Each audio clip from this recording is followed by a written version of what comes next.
Assalamualaikum warahmatullahi wabarakatuh. Halo, apa kabar teman-teman semua? Senang sekali saya Rosaliana Sarti bisa berbincang dengan kalian semua.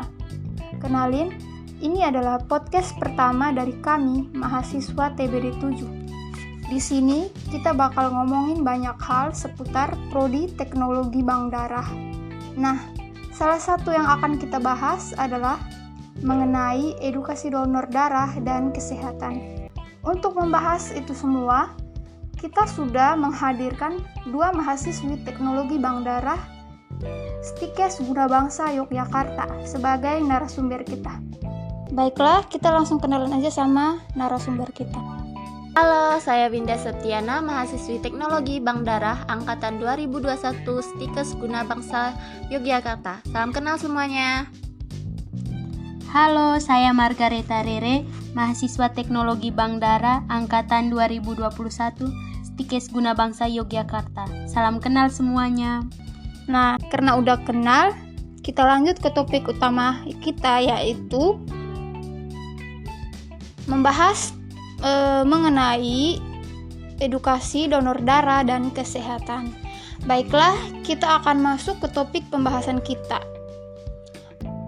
Baiklah, jadi menurut definisi saya sendiri, donor darah itu ialah penyumbangan darah atau pendonoran darah adalah proses pengambilan darah dari seseorang secara sukarela untuk disimpan di bank darah itu sendiri sebagai stok darah dan kemudian digunakan untuk transfusi darah. Nah, terdapat 4 jenis donor darah, yaitu pertama donor darah sukarela, donor darah pengganti, donor darah bayaran, dan donor darah plasma khusus, yaitu untuk orang-orang aparesis. Nah, itu adalah pendapat saya mengenai definisi dari apa itu donor darah. Syarat-syarat donor darah sebagai berikut. Yang pertama, kondisi fisik harus dalam keadaan sehat jasmani maupun rohani. Yang kedua, berusia minimal 17 tahun dan maksimal 16 tahun. Yang ketiga, berat badan minimal 45 kg. Yang keempat, suhu tubuh 36,6 sampai 37,5 derajat Celcius. Yang kelima, tekanan darah harus berada di angka 100 sampai 160 untuk sistolik dan 70 sampai 100 untuk diastolik. Yang keenam, saat pemeriksaan, denyut nadi harus sekitar 50 sampai 100 kali per menit. Yang ketujuh, kadar hemoglobin minimal 12 gram per desiliter untuk wanita dan minimal 12,5 gram per desiliter untuk pria. Demikian syarat donornya. Terima kasih. Baik, terima kasih Mbak Marga. Nah, kalau untuk manfaatnya itu untuk apa saja ya Mbak? Manfaat dari donor darah itu, yang pertama, dapat menjaga kesehatan jantung. Yang kedua, membantu membakar kalori. Yang ketiga, membantu sirkulasi darah. Yang keempat, menurunkan risiko kanker. Yang kelima, pembaruan sel-sel darah rutin. Yang keenam, meningkatkan kesehatan psikologis. Yang ketujuh, mencegah penuaan dini. Dan yang kedelapan, dapat mendeteksi penyakit. Oke, baik, terima kasih Mbak Marga. Nah, dari manfaat-manfaat tadi bisa dijelaskan lagi nggak Mbak secara terperinci gitu? Salah satunya misalnya kayak untuk mendeteksi penyakit. Nah, penyakit-penyakit seperti apa aja tuh Mbak yang bisa dideteksi dari donor darah ini? Contoh-contoh penyakit yang dideteksi saat melakukan donor darah itu seperti penyakit sifilis, HIV, hepatitis B dan C, dan malaria. Untuk mengetahui penyakit-penyakit menular di atas, dilakukan pemeriksaan IMIL TD atau infeksi menular melalui transfusi darah. Untuk pemeriksaan tersebut bisa menggunakan metode rapid test dan juga metode ELISA.